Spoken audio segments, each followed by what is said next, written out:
Bakit hindi nagsidalo sa Blue Ribbon Committee hearing ang Cayetano Black kanina? At ano ang implikasyon nito sa takbo ng mga bagay-bagay na magaganap sa ating politika sa mga darating na araw? Ito po si Attorney Mike Operario, pag-usapan natin yan. Kanina nga po, nag-abang ang maraming tao with anticipation ng kung ano mangyayari sa Blue Ribbon Committee hearing. However, there were some level of disappointment nang hindi nakarating po yung mga taga-Senado na miyembro ng Cayetano Black upang ipagpatuloy yung sinasabi nila na Blue Ribbon Committee hearing. Although sa umpisa pa lang, kita nyo na meron talagang pagpigil.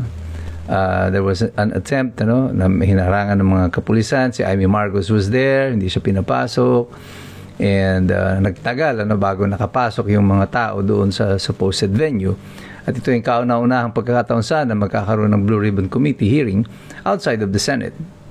Dahil nga, hindi na po pwede doon sa loob dahil ang Blue Ribbon ngayon ay kontrolado na ng o yung Senado mismo, yung building ng Senado ay kontrolado ng Gatchalian Black at sa tulong ng mga pulis ay talagang mukhang hindi nila papayagan na magkaroon ng paghihiring ang Blue Ribbon Committee.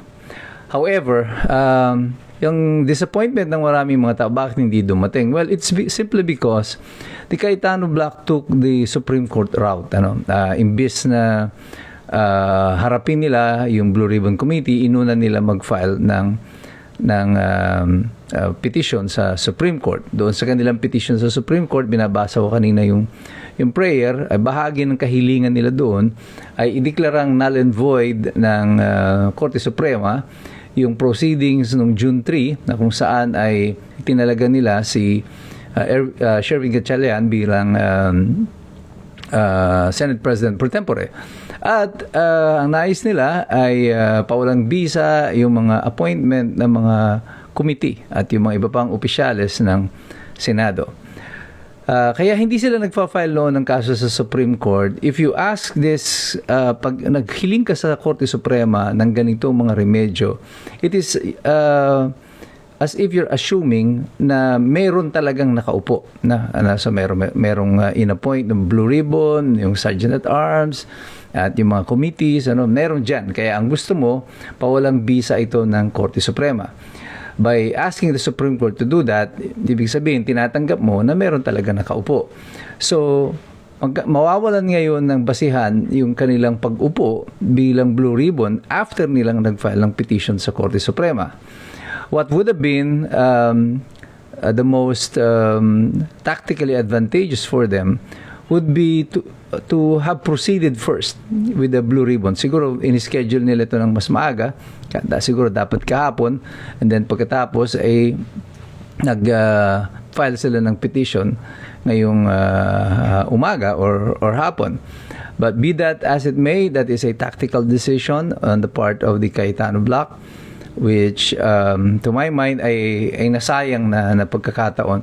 Kasi kung nanatili muna sila as Blue Ribbon Committee, those people would have testified under oath na at least may some level sila of protection dahil yun ay formal na proceedings, ay meron silang protection ng confidential information that they will give by virtue of their testimony.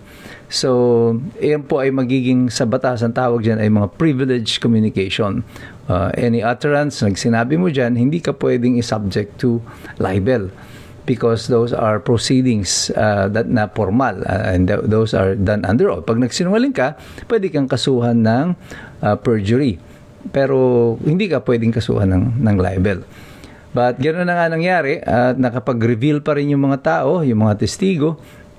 Bilib pa rin ako sa tapang nila at kahit na hindi ito formal na Blue Ribbon Committee hearing ay isiniwalat pa rin nila ang katotohanan. Ang disappointment lang ng marami dyan ay parang yung mga marino na iwan na naman on their own devices. Dahil wala nga doon yung presensya kahit ng mga senador. And that disappointment I also share, because I think these brave Marines, yung mga ex-Marines na ito, should be supported sa lahat ng panahon, sa lahat ng aspeto, kasi delikado po yung pakikipaglaban tungkol dito. And that's why I've been consistent sa aking position that this is the time that even for our Vice President to make her position known. Not necessarily go to the street and rally, but at least oppose everything that this administration is doing. Bawat deklarasyon ng Malacanang, dapat ito ay binabangga.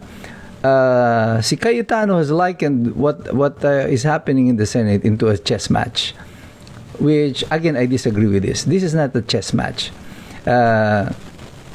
For me, this will be more like basketball. I like basketball, wherein the best defense, sabi nila, is a good offense. Ang pinakamagandang depensa ay isang mahusay na opensa. At dito, I think there was a wasted opportunity na they could have taken the offensive against the Gatchalian bloc. I think it is almost certain na makakakuha na sila ng 13. Although many are still praying na si Senator Villanueva will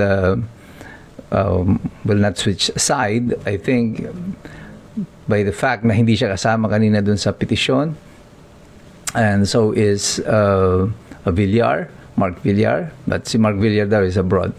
But Villanueva is not part. Joel Villanueva is not part of the petition. That is already indicative of where he is right now. We can still pray, makahipuin pa siya ng Panginoon until tomorrow, but I think the die has been cast. A decision has already been made. You can only pray for JIL and yung kongregasyon nila, and for the family of Joel Villanueva and Brother Eddie Villanueva at this time, because I think ala na to, it has already been decided.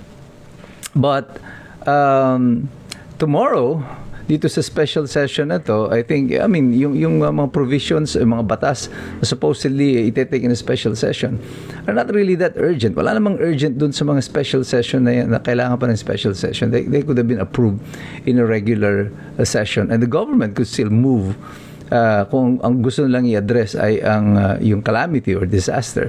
There should have been enough funds kung mayroon pa mang natitira para dyan. So this special session is just a ruse. Ito isang maniobra lang para gawin lang formal na itong si Joel Villanueva maging bahagi na ng majority at 13. So this is our picture today. I think they will have enough number para officially makuha na nila yung Senate presidency and all the committees. So yung Blue Ribbon Committee, wala na yan. Patay na itong investigasyon uli sa Senado tungkol sa mga flood control. Wala na tayong aasahan dyan. So the Marines and the people will be left to their own devices. And this is, I think, where, like ko sinasabi, our politics, our politicians will fail. And isang malungkot na katotohanan na ito, na sinasabi ko na noon pa. I think Rodrigo Duterte saved the Philippines from narco-politics nung siya umupo. And I think he will once again be the only one who can save the Philippines for where we are. Bukod sa ating panalangin sa Panginoon, pero there is only one event that can definitely move the Filipino people. At ito ay isang malungkot na event.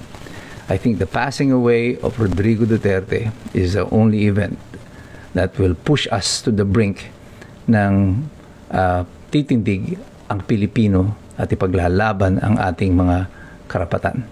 Pero in the meantime, manatili tayo sa ating pakikilahok, sa ating pagmamasid, at sa ating pag-aaral, sapagkat mahirap makialam ang taong walang alam. God bless you. God bless us all. Mabuhay ang Republika ng Pilipinas.